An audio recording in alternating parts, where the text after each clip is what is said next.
Welcome to Human Potential at Work, the show where we explore social impact, inclusion, and empowerment of everyone, including persons with disabilities. Get ready to be inspired, hear success stories, and learn tips and principles for bringing out the best in everyone. Hello, everyone. This is Deborah Rue, and this is a special episode of Human Potential at Work. I have my colleague, my mentor, my friend, and also the Chief Sustainability Officer of Rue Global Impact joining me today, LaMondre Pough. He has been on the show a couple of times, and he also has his own show that he's going to talk about a little bit today. And I would highly recommend this show. It's very, very interesting and rich, and I'll let him tell you more about it. But I really felt compelled to have a conversation with LaMondre during the COVID-19 crisis. There's things that are happening. Of course, they've been happening for a long time. Racism, deciding some people are not worthy of, life or worse, even though that's pretty bad, but deciding that a person wouldn't get a ventilator because they're a person with a severe disability. It's just interesting that as we walk these paths of COVID-19 and this global pandemic, some of the problems that we've always had all along are exasperated. And so I just thought it would be interesting to have a conversation with LaMondre about how this COVID-19 crisis is impacting some of our minority populations, which happen to be very large parts of our populations, including African Americans. And so LaMondre, welcome to the program. Well, thank you for having me, Deborah. It's always a pleasure to be on Human Potential at Work. So thank you. Yes. And LaMondre, for guests that might not be familiar with your amazing background and your voice, tell us again, for those that might know, but, tell us again who you are. Well, that's a big question. Who are you, LaMondre? Right. Well,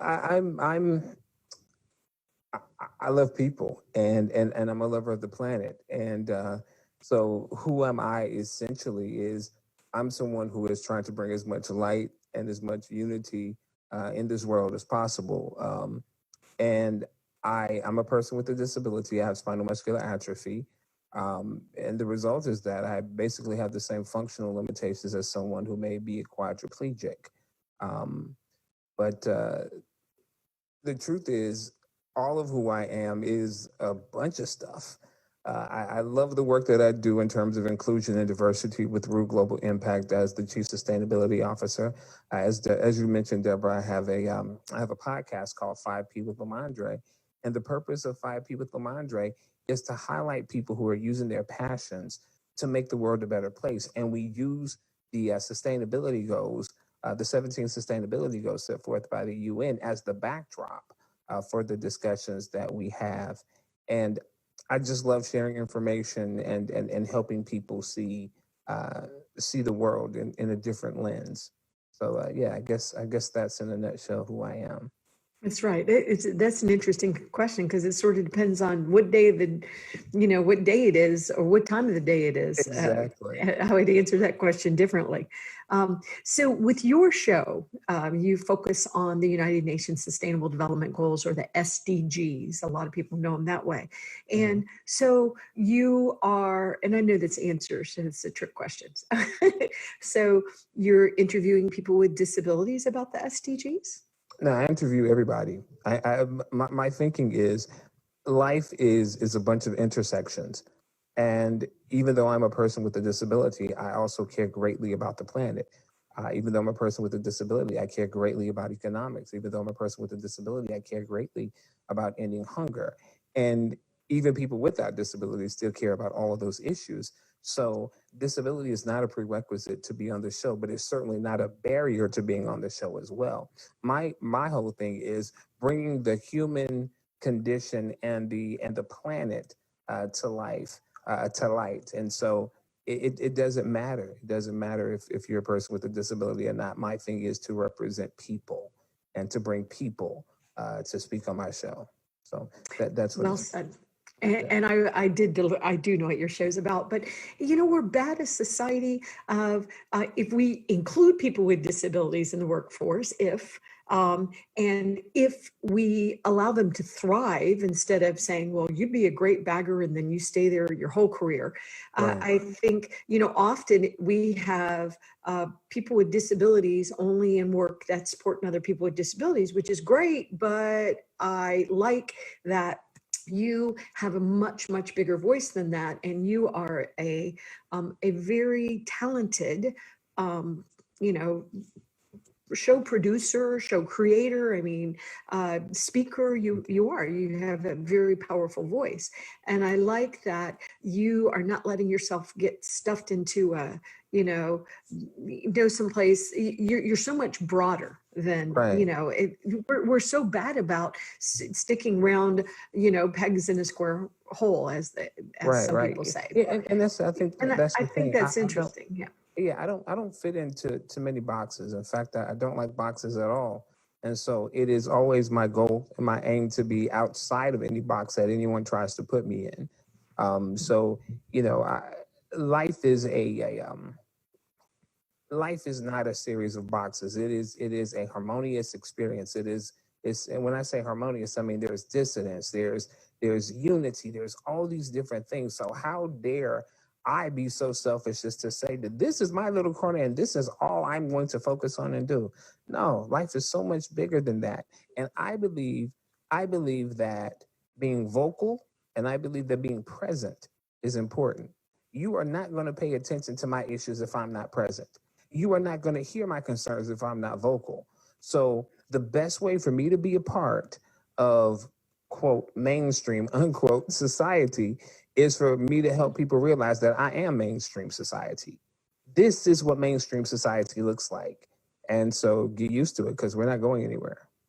Yeah, great, great, great point. It's just, I think it's great that we put leaders with disabilities in positions where they can support people with disabilities. But I think we also, as an individual with disabilities, you have a different perspective of life because life has been different from you. You've had different life experiences, and I think you can add so much to the other conversations, like protecting our planet, like Absolutely. making sure that we do implement the SDGs so that everyone benefits, the planet, the people, and all the inhabitants.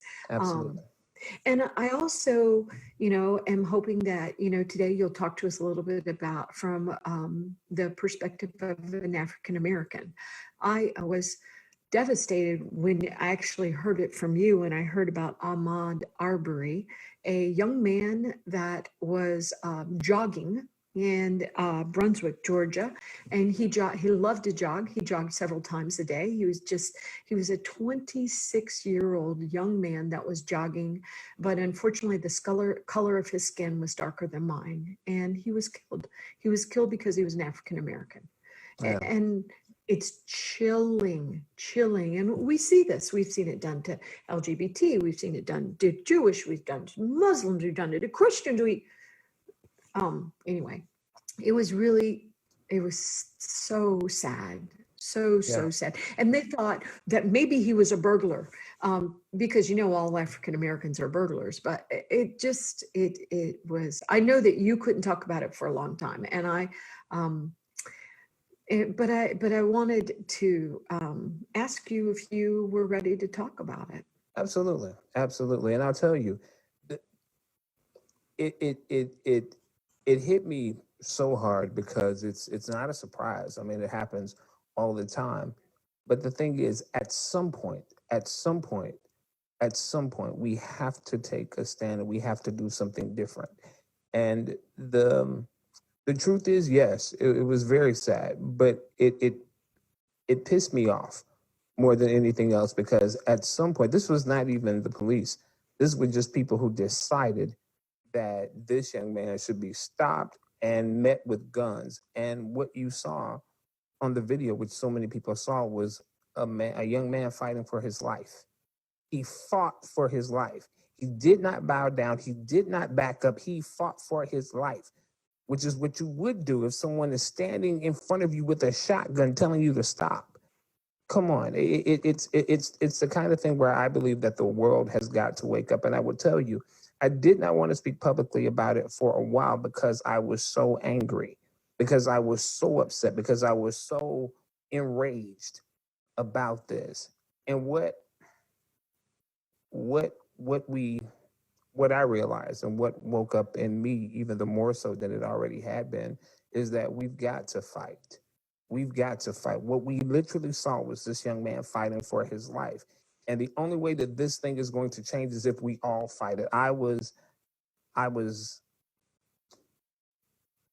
encouraged by seeing people saying that they were running for Ahmaud after this happened. It was a beautiful display in terms of the different races and the different ethnicities running for Ahmaud on his 26th birthday, because he was 25 when it happened, and his birthday was the day that they did the run for him. That was great. But the thing that I realized, what we've got to do is we got to fight for Ahmaud. That's what we have to do. I mean, the running, and it was a great symbolism. I don't want to downplay that by any means, because I understood that this is something that people felt that they could do. But what we've got to do is we've got to fight for Ahmaud. And I will be honest with you, because it took so many months for them to even arrest the people who did this, because they were connected, or the father was somehow connected to law enforcement, even though they were arrested, being arrested is not justice. Their arrest is not justice. I need to see what happens after that. I need to see what the outcome of that is. And quite frankly, there are so many other things that are going on that really screams that, you know what?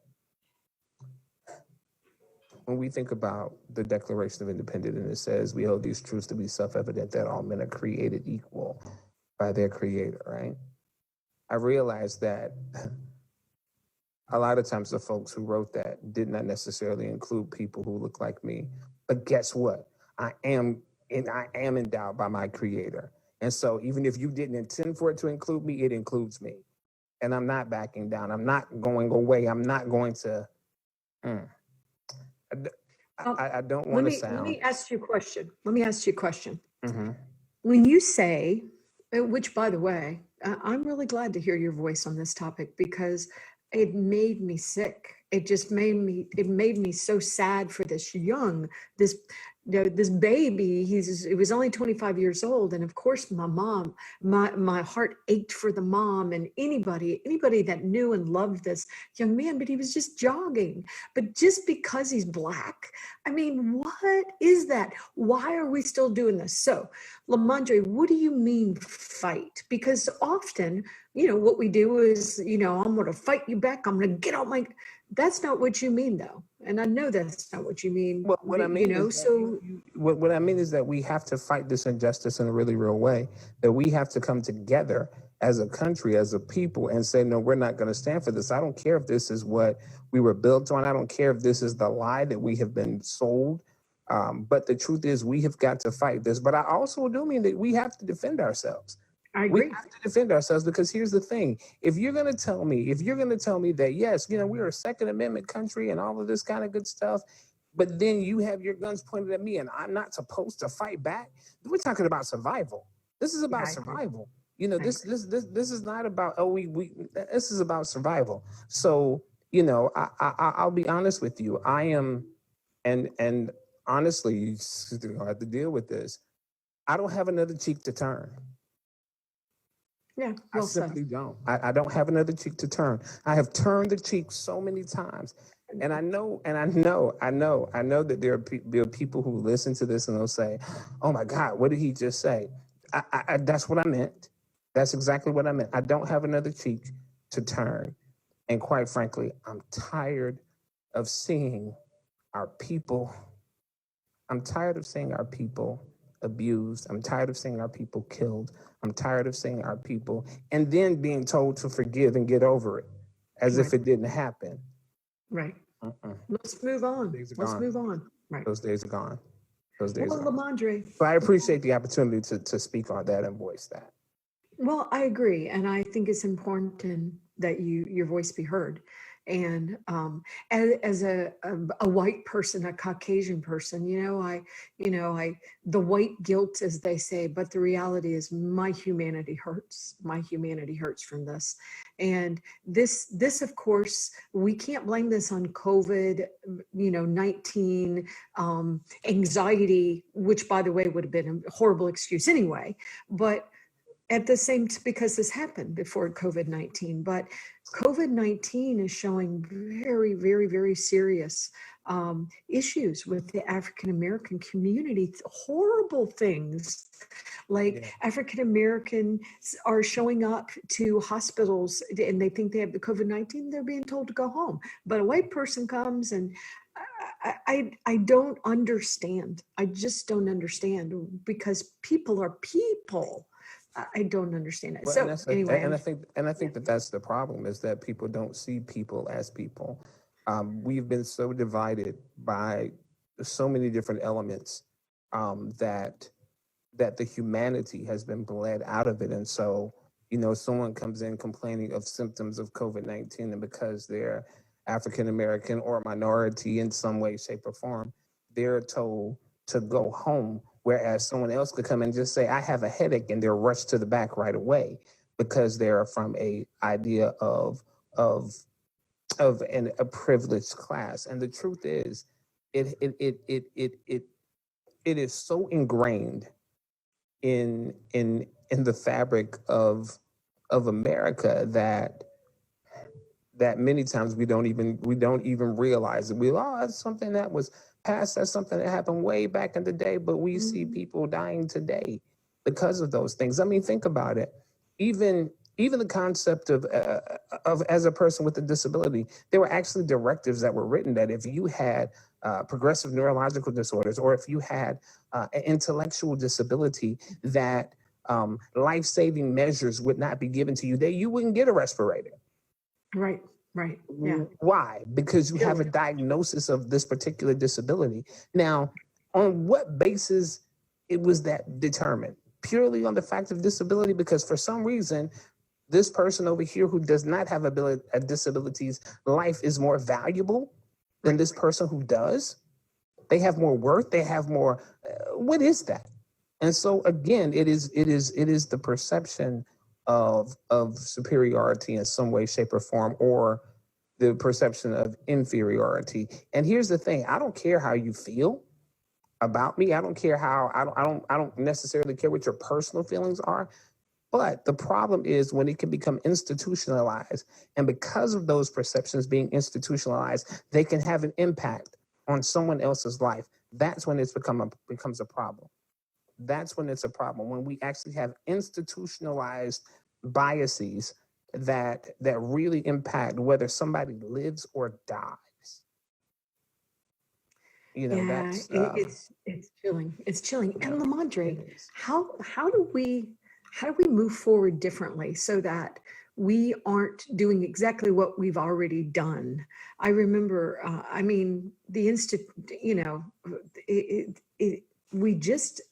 we're racist. What is this? How do we, I don't even want to say change the conversation, because I don't want to change the conversation. This is ridiculous. We are human beings.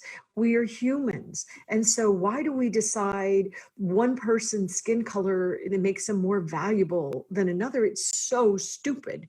And then on and on and on. You are born with a disability like my daughter, so you don't add value. Oh, let's get rid of all the people with Down syndrome. But wait. So how do we have effective? How do we change this? How do we really change it? Do we just wait for the younger people to be born more evolved and hope they're not going to be as racist? Because some of that's going on. And I will say, I know that racism, and I believe racism is learned at home. And I know in my home growing up in the southern part of the United States, I was taught racism. I was taught racism of African Americans, even though we didn't use that term. I never did, but other terms were used that begins with a different letter. I was told, Jewish people are fine, but they always take all the money. I was told the worst people that I had to be careful of, though, were the Yankees. I'm from the South, and we were still so mad about the Civil War that we lost, Right. over slavery. And I remember as a little kid when my aunt got engaged to a man from Michigan, the adults were flipping out, and I went to look at this man. I must have been like 4 or 5 because I knew something was wrong with him. I knew something was wrong, and he just looked like a guy to me. So even though I was being taught, I never learned it because it didn't make any sense to me. Even as a kid, it didn't make sense to me. So I never bought into it. I never did. Right. But how many of us are like that? And how many of us just say, well, my parents said it, it must be true. My grandparents said it. My pappy thought it. Yeah. Well, that's the funny thing, because many parents also talked about the tooth fairy and Santa Claus, and both of those things are lies. And eventually, you grew up and you realized that those were not true, and you internalized it, and you went on with your life. But here's the thing again, and I really don't care how people feel. My thinking is, let's be true to the law. Let's be true to, if everyone has the right to life, liberty, and the pursuit of happiness, let that be everyone. Um, Mhm. because here's the thing, I don't have the time or the energy or I don't have any of that stuff to try to convince somebody to feel a different way about me. Um, how you feel about it, that's on you. I really don't have anything to do with that, as long as what you do, your feelings don't infringe upon my rights. And so I think we have to get down to that. And I think America, in terms of the systems, I think we have to get real with what it is and stop brushing it under the rug. Stop saying free, get over it. My answer, I didn't do that. I never owned a slave. No, you didn't. But you benefit from the system that did have slavery. So I think Right. that it's, and honestly, there's a lot of slavery that's still going on today. It's in different Mhm. forms, but it's still going on today. So I think that we have to have an honest look at that. We have to have an honest look at that, and really get real with it and see in which ways that these things are either holding people back or benefiting others unjustly. And I think we have to do that as a country. It can't be left on this group over here to do that, or that group over there to do that. The whole country is sick. The Well, whole and I will just say that I think it's the world. And I'll also Yeah. say that I know there are over 1 million people that are slaves still in the world. And Mhm. Doug Foresta is our producer behind the scenes. And I'm just going to read something he said. He said, LaMondre is correct. Much of the wealth in the United States was originated in the slave trade. And he said, I'm over here shouting amen behind the scenes. Well, so, but Yeah. it's interesting to think about it. And, I was raised from, poor people in the South. And it was just very interesting as I learned, because I am Caucasian, because I'm white, there are certain things, that doors that open up for me, and I figured this out. And so what I decided to do was, how can I help? How can I hold that door wide open so everybody else can come? So I think you can use your privilege, your white privilege, your privilege of being born in a developed country, even though we're talking about the ridiculousness, and we all know it. Everybody watching this knows there's some really bad Right. things happening in the US. There's some Right. really bad things. So, And but I'll tell you, I will tell you this. I'm a very optimistic person. I know this conversation is very heavy, but I'm a very optimistic person. I believe we can change it.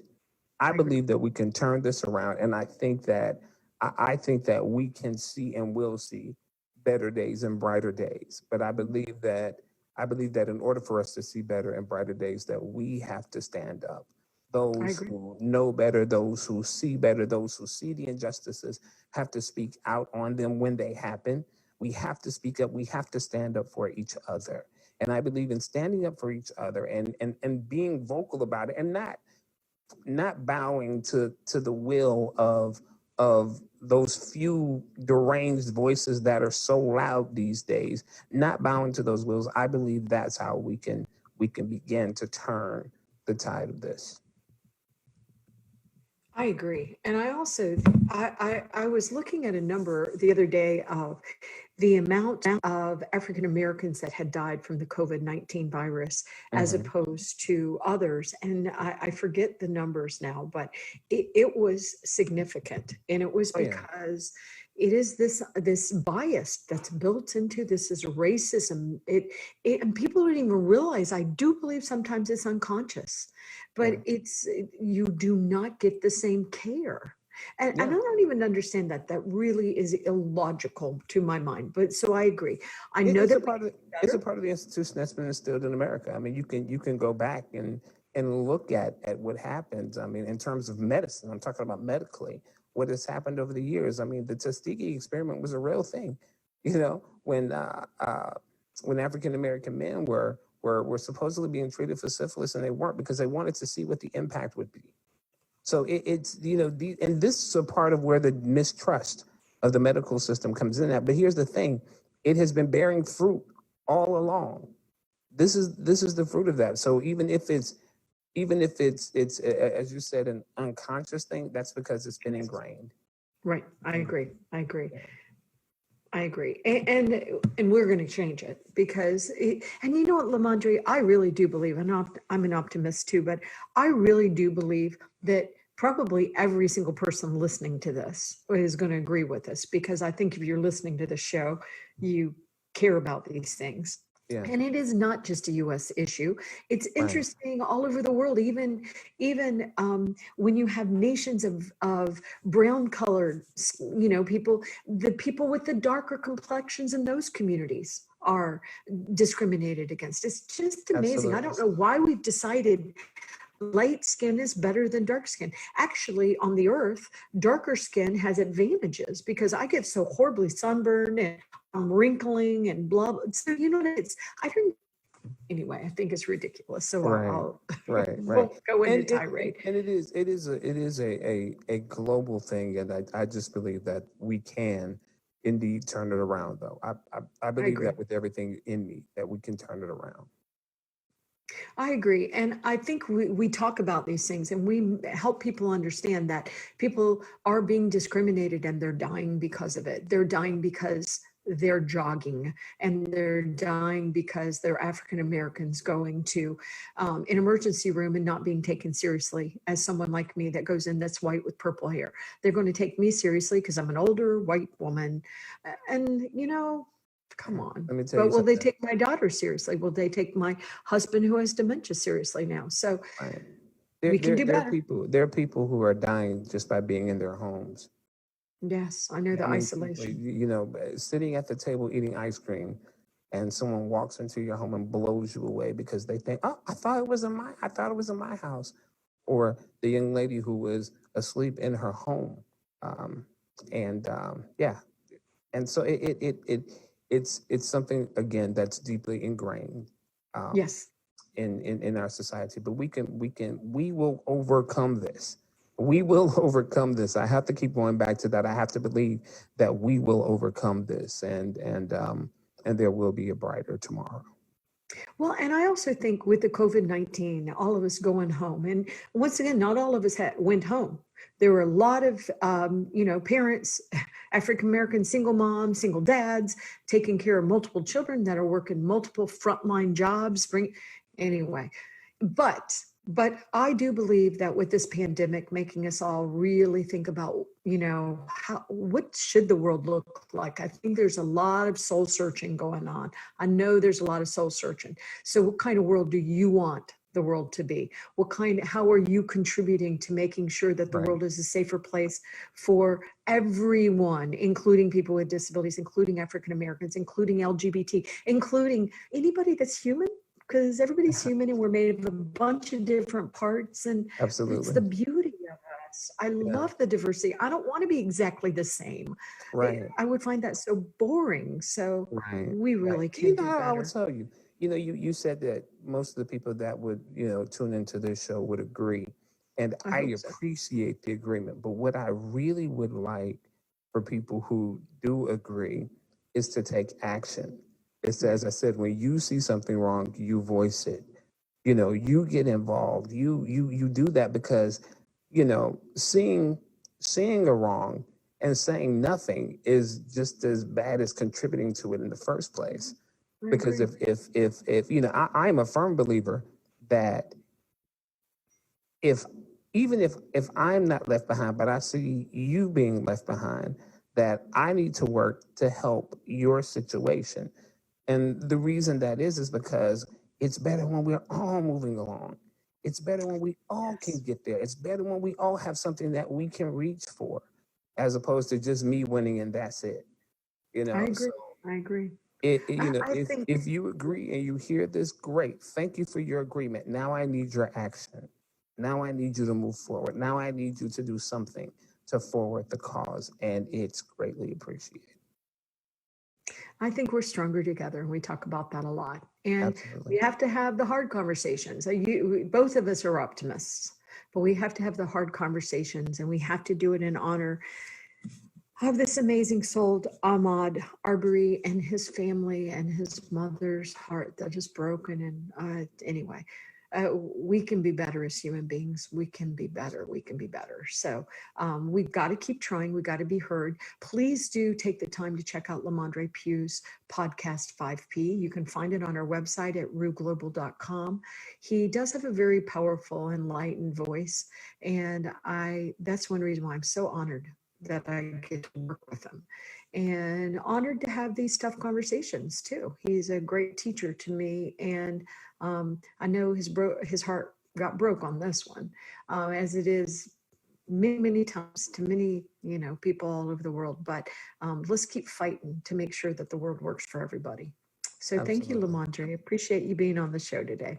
Deborah, I want to say thank you again for even having this conversation, for asking those questions, and for wanting to understand my perspective. Because honestly, you know, this could be the kind of show that we don't even broach those kinds of things, but it takes bravery and it takes courage to do that. And thank you, because this is sharing light. This is sharing Mhm. light, and when you share light, you share love. And so I appreciate that. Thank you. Thank you, LaMondre. Thank you, everyone, for watching, and we'll see you next time.